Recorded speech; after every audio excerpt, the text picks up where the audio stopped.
Icyambere nababwira ko ntago byakabaye nyine babikora babyumva gutyo kubera ko icyambere cyo n'indirimbo ziwabo bagakwiye kuzikunda ahubwo bakaziteza imbere n'abatazizi bo mu bindi bihugu ahubwo bakazimenya. Icyo nababwira rero ahubwo ni ukuzikunda bagateza imbere umutima wawe umuhe wose ukungana umenye kwagukunda umurinde kubabara kunda ugukunda.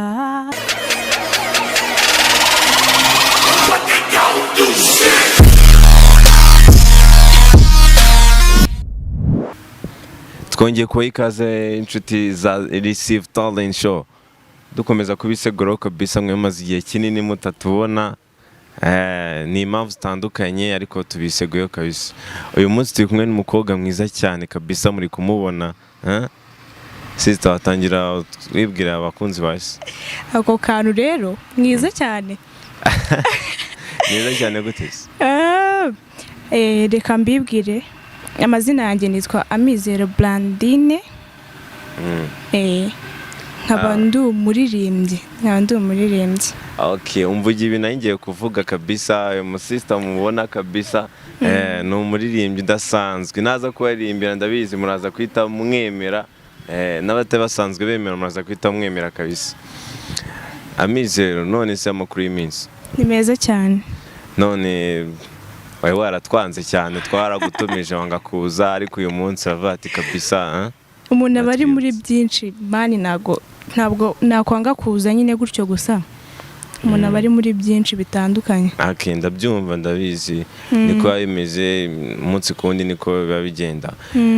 Nibyo nshuti za Receive Talent Show uyu musista kabisa turi kumwe Amizero ni umusista ufite impano yo kuririmba kabisa nta nubwo ari n'impano gusa n'uwabigize umwuga kuko yatwikiye ku ma TV menshi za TV1 ama TV menshi kabisa muzamusanga na za TV zose kabisa ariyo natwe twamusabye interview arayitwemerera nibwo uyu munsi yaje. Amizero mbere yuko tuvugana ibintu byinshi ntago wabanza ukakubitira ku bakunzi bawe kugira ngo babanze bakumve fresh. Byabitwaye iki se? Nta kibazo wabaho. Twagiye umutima wawe umuhe wose ukungana umenye kwagukunda umurinde kubabara kunda ugukunda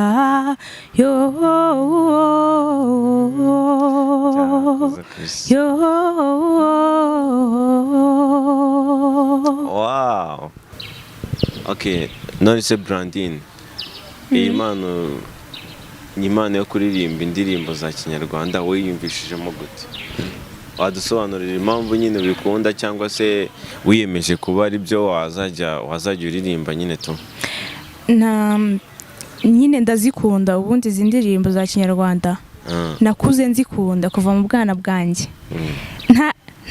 Ntaranamenya ko wenda nshobora kuririmba nyine narazikundaga nkazumva cyane zikankurura ni ukuvuga ngo nyine ni ikintu nakuze nkunda. Okay, bijye bibaho yuko abakobwa abari b'u Rwanda batakunda kwimvamo indirimbo za Chavati bino ni ibya kera izi ndimo ni za kera ugasanga barimo barazitera umushoti nyine bya bindi bakunda gutera umushoti nyine bashyira ku ruhande. Bazitera umushoti. Wowe ndumva nyine bishimishije kuba ari waravuze ati ngiye reka mbikomeze. Murabona turi kumwe n'umukobwa mwiza cyane yitwa Amizero Blandine akaba yaje kudusura kuri Receive Talent Show kandi dukomeza kwibutsa gukomeza gukora subscribe komeza gukora share and like. Tukiri kumwe n'uyu musista rero Blandine wabwira icyo abanyarwanda nyine wabwira icyo abari b'u Rwanda batekereza yuko indirimbo za Kinyarwanda bakomeza bazica ku ruhande banga kuzirimba banga kuzumva wababwira iki? Icyambere nababwira ko ntabwo byakabaye nyine babikora babyumva gutyo kubera ko icya mbere cyo n'indirimbo z'iwabo bagakwiye kuzikunda ahubwo bakaziteza imbere n'abatazizi bo mu bindi bihugu ahubwo bakazimenya. Icyo nababwira rero ahubwo ni ukuzikunda bagateza imbere igihugu cyabo nabo ubwabo nyine bakimenyekanisha mu bindi bihugu. Tukiri kumwe na Brandine na wenda tugiye ku ruhande nakubaza mu buzima busanzwe nta kibazo? Nta kibazo. Mu buzima busanzwe ukunda iki nyine ikintu ukunda mu buzima busanzwe? Gukora oya uko mu myidagaduro wenda ukuntu umuntu aba akunda wenda nko nyine urabizi nawe mu myidagaduro nyine nkunda kureba filime. Kureba filime? Muri filime cyane niye filime ukunda? Sinzi nimba uyizi filime nakunze ya mbere cyane yitwa Jumong y'Inyakoreya. Numukunda ibintu bya igihe gito ariko Abanyakoreya nyine. Abanyakoreya. Ubu ngubu muri iyi minsi iri gukundiye ko numva yakundiye kera kandi nzi ko yarangiye nyine yarangiye abantu batakireba. Filime yitwa Black Panther. Black Panther. None se ukunda gukina uwe mukino sundi? Ibintu by'imikino rero ntabwo nakubwira ngo n'uyu nguyu nkunda. Ahubwo nkunda kubireba. Nkunda kubireba ntabwo nkunda kubikora. Ukunda kureba wowe? Umukino so nawita umukino ra nkunda kureba ababyinnyi rumva nkunda kureba indirimbo n'ibintu nk'ibyo nkunda nta bintu by'imikino nyine nkunda. Hari abantu badukurikiyemo aribaza ati se Brandine ubundi ni muntu ki? Hari abantu bumvishije impano ufite cyangwa se n'ukuntu uzi kuririmba bagahita bibaza ati ubundi ugiye kuri ubundi yakora iki cyangwa se ni muntu ki bisanzwe? Wabisobanuraho gato, wabibwiraho gato. Ikintu nkora mu buzima busanzwe njye ndi umunyeshuri nta kintu nkora nyine ndi umunyeshuri ndaririmba nibyo nubwo buzima mbayemo. Ufite indirimbo zingahe za audio cyangwa se ufite clip zingahe? Nta ndirimbo mfite nkunda gukora amakava. Ukunda gukora amakava? Ariko ufite ahantu bicisha? Kuri YouTube channel na Instagram nitwa Brandine Mizero bracket Ami Brand. Nuko nguko nitwa. Ni Instagram cyangwa YouTube? Iyo ni YouTube. Instagram ni Amizero Brandine. Amizero Brandine rero hano kuri Sif Talent Show iyo waje kudusura hari nk'ibibazo nyine hari nk'ibibazo abantu urabiza abantu hari abantu bagira amatsiko hari ibibazo tukunda kubaza abantu nyine ndabona isoseka wagira ngo hari iki cyetsa iki nacyo ariko ntabwo mfite amatsiko ibyo bibazo nyine ntabwo biba bigoye nyine. Ikibazo nakubaza cya mbere ugira umukunzi? Wapi ndi single. Uri single? Cyumva ko nkubeshya. Umukobwa mwiza cyane yabura umukunzi gute? Ntabwo ari ukumubura igihe ufata umwanzuro wo kuba single ku bushake. None se ni iki ukunda gukora nyine? Hari igihe nk'umuntu nk'iyo ubyutse nyine nk'umunsi wawe ubundi wadushanyiza nk'umunsi wawe ubundi umeze gute? Uzi ikintu nkora iyo mbyutse? Ndabyuka urumva nkateka icyayi nyine nkakora uturimo two mu rugo. Washaka umunsi wose? Umunsi wose nyine udushushanyirize paka umunsi uragiye? Nyine ndabyuka nkateka icyayi hanyuma nasoza ibyo ngibyo nta kindi kintu njyamo utari kureba filime.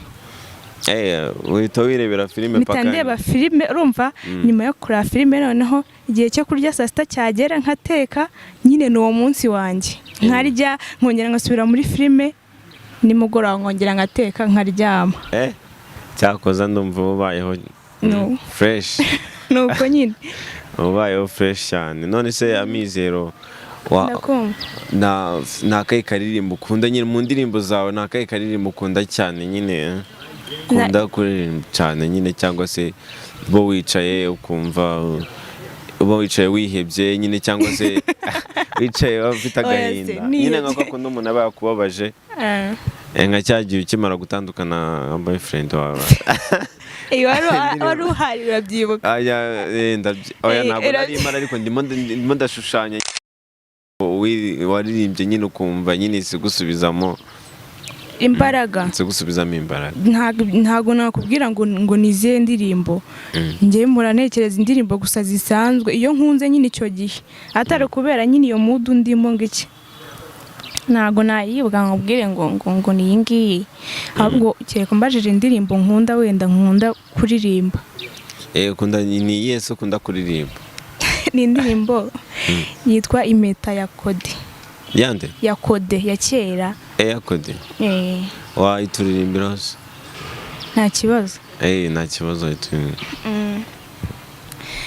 Hari mu gitondo ubwo nabyukaga iminsi isa n'iyindi izuba riva nk'uko bisanzwe nambara neza jya gushaka impeta y'uwo nkunda nashakaga kumutungura kuko nimugoroba twari kubonana maze ndayigura nubwo yari henze ndavuga ni icyo mpfa nuko yishima kucyo urya munsi ari wowe wahisemo umbwira yuko birangiye kandi aribwo nari nazanye impeta ihamya urukundo nari nkufitiye kucyo urya munsi kucyo urya munsi. Wow, ndabizi abantu bari buze gukurikirana kino kiganiro baza kwita batubwira ati uyu musista kabisa. Ndabizi comment ziraza kuba nyinshi, muze kutwandikira comment kabisa tuze kumenya ati umusista wacu mwamwishimiye bigeze hehe. Ndabizi abatwikiye kabisa. Tukiri kumwe na Brandine murabibona ni umusista kabisa ufite impano yo kuririmba. Nago nakunze kwita impano ariko ni umusista wabigize professional urenze mu kuririmba nyine uzi kuririmba fresh. Brandine rero murabyumva kabisa, komeza kubabwira komeza kudukurikirana ku mbuga zacu cyase mukomeza kumukurikirana ku mbuga ziwe yababwiye cyangwa se turaza no kubyandika hasi muraza kwita mubibonaho. Ese Brandine indirimbo za Kinyarwanda nizo nyine ukunda kuririmba cyase nizo kuririmba cyane cyangwa hari n'izindi ndaziririmba ariko nyine nizo navuga ko nibandaho se nyine nizo nkunda cyane ariko bitambujije kuririmba n'izindi.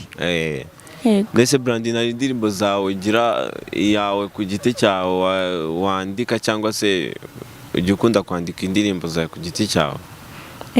Zirara ariko nyine nakubwiye ko nkunda gukora cover. Ntago ndabitekerezaho neza kugira izanjye. Kugira izawe.